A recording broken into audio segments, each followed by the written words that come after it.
राम राम दोस्तों, स्वागत है आपका हमारे चैनल बॉलीवुड दी गोल्डन एरा में, जहां हम आपको ले चलते हैं हिंदी सिनेमा के उन महान सितारों की कहानियों में जिन्होंने अपने हुनर से हर दिल को छुआ है। आज हम बात करेंगे एक ऐसे कलाकार की जिनका नाम सिर्फ नाम नहीं बल्कि एक मिसाल है, दिलीप कुमार। उन्होंने बॉलीवुड को दिया ट्रेजेडी का दर्द, रोमांस का जादू और अभिनय का एक नया अंदाज। आज हम जानेंगे उनकी असाधारण जिंदगी की कहानी। यह कहानी शुरू होती है 11 दिसंबर 1922 को ब्रिटिश भारत के पेशावर के किस्सा ख्वानी बाजार में। मोहम्मद यूसुफ खान के रूप में जन्मे दिलीप कुमार एक साधारण लेकिन सांस्कृतिक रूप से समृद्ध परिवार से ताल्लुक रखते थे।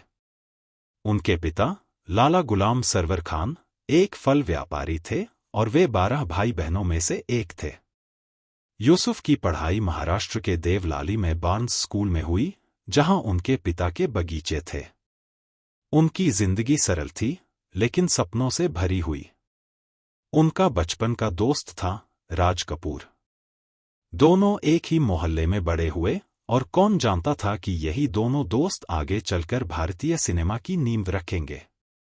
लेकिन यूसुफ खान का दिलीप कुमार बनने का सफर सीधा साधा नहीं था। 1940 में यूसुफ पुणे चले गए, जहां उन्होंने एक छोटी सी कैंटीन और सूखे मेवों की दुकान शुरू की। लेकिन तकदीर के इरादे कुछ और ही थे। 1944 में जब उन्होंने फिल्म इंडस्ट्री में कदम रखा, तो देविका रानी, जो भारतीय सिनेमा की एक अग्रणी हस्ती थीं, ने उन्हें उनका नया नाम दिया, दिलीप कुमार। क्यों? क्योंकि उनके पिता अभिनय के सख्त खिलाफ थे और उन्हें यह छिपाना पड़ा। उनकी पहली फिल्म ज्वर भाटा ज्यादा नहीं चली, लेकिन दिलीप कुमार ने हार नहीं मानी। 1947 में जुगनू से उन्हें पहली सफलता मिली और फिर 1948 में शहीद और मेला जैसी हिट फिल्में आईं। और 1949 में आई एक फिल्म जिसने उन्हें अमर कर दिया, अंदाज, राज कपूर और नरगिस के साथ।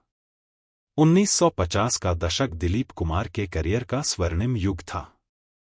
दीदार, आन, देवदास और मधुमती जैसी फिल्मों से उन्होंने अभिनय की नई परिभाषा गढ़ी।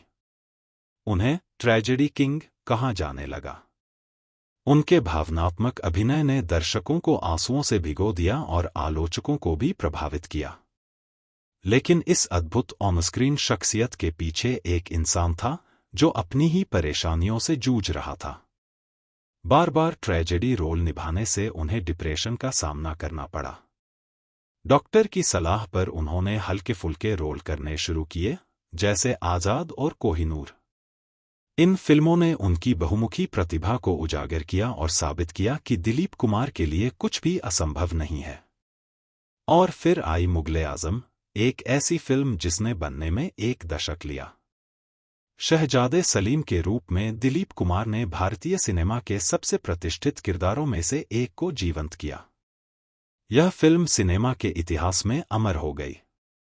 ब्लैक एंड व्हाइट रिलीज से लेकर बाद में कलराइज्ड वर्जन तक, मुगल-ए-आजम दिलीप कुमार की बेजोड़ प्रतिभा का एक जीता जागता सबूत है। साधारण शुरुआत से बॉलीवुड के बेताज बादशाह बनने तक दिलीप कुमार का सफर प्रेरणा से भरा है। लेकिन यह तो बस शुरुआत है। अगले एपिसोड में हम उनके जीवन के अनछुए पहलुओं की बात करेंगे, उनकी निजी संघर्षों की, निर्देशन की दुनिया में उनके कदम की और 1980 के दशक में एंग्री ओल्ड मैन के रूप में उनकी वापसी की। तो जुड़े रहिए बॉलीवुड दी गोल्डन एरा के साथ। तब तक के लिए लाइक, शेयर और सब्सक्राइब करना न भूलें, क्योंकि यहाँ हर कहानी है खास और हर किरदार है अमर। राम राम।